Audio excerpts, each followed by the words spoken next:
এতিয়া আমি আমাৰ প্ৰথমতে আমি ব্লক প্ৰেচিডেণ্ট দিব আৰু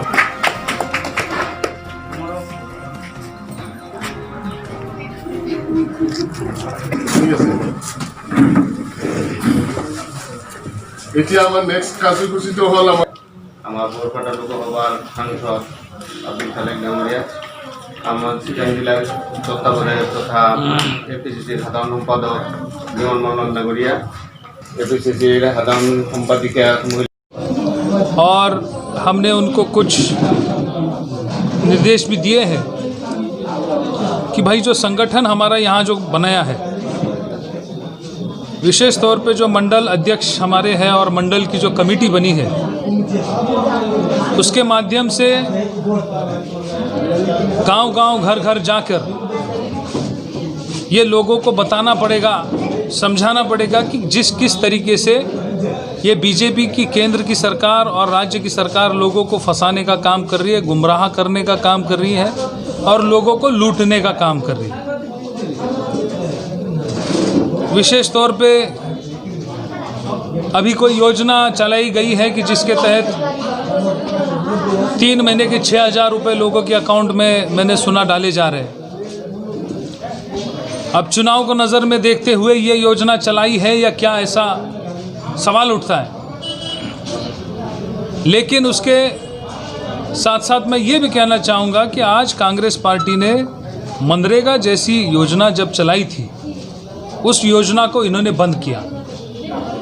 अब उस योजना के तहत 100 दिन के रोजगार की गारंटी दी गई थी सरकार की तरफ से और 300 रुपये प्रतिदिन का दे रहे थे लोगों को। एक साल में 100 दिन की काम का 30,000 रुपये मिल रहा था, 5 साल के 1.5 लाख रुपये मिल रहे थे। एक परिवार को 5 साल में इतने पैसे मिल रहे थे। अभी देखिए 3 महीने के 6,000 रुपये मतलब 2,000 रुपये पर महीना दिया, 3 महीने मिलेंगे, उसके बाद मिलेंगे कि नहीं ये भी पता नहीं। मतलब किस तरीके से लोगों को फंसाया जा रहा है। किसान बेचारे अभी जो मिला है उसको याद रखते हुए पता नहीं क्या उनकी सोच हो जाएगी। महंगाई की हम बात करेंगे, कांग्रेस के टाइम में 400 रुपये में सिलेंडर था तो भी हमारी बहन स्मृति ईरानी सड़कों पर नाच करके आंदोलन करके बता रही थी कि इतनी महंगाई हो गई मनमोहन सिंह जी के टाइम में। और आज देखिए क्या हो रहा है, 900 के ऊपर टांकी की कीमत हो गई है।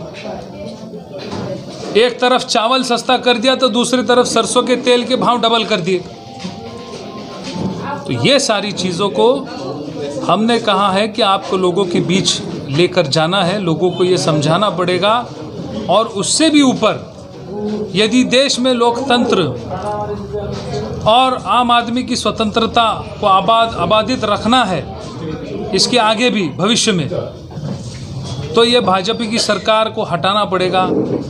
और असम की जनता, असम के लोगों का ये बहुत बड़ा दायित्व है कि यहाँ अगर बीजेपी की सरकार नहीं आएगी तो पूरी देश में इसका संदेश जाएगा कि इन चोरों को हमने सरकार में आने से रोक दिया।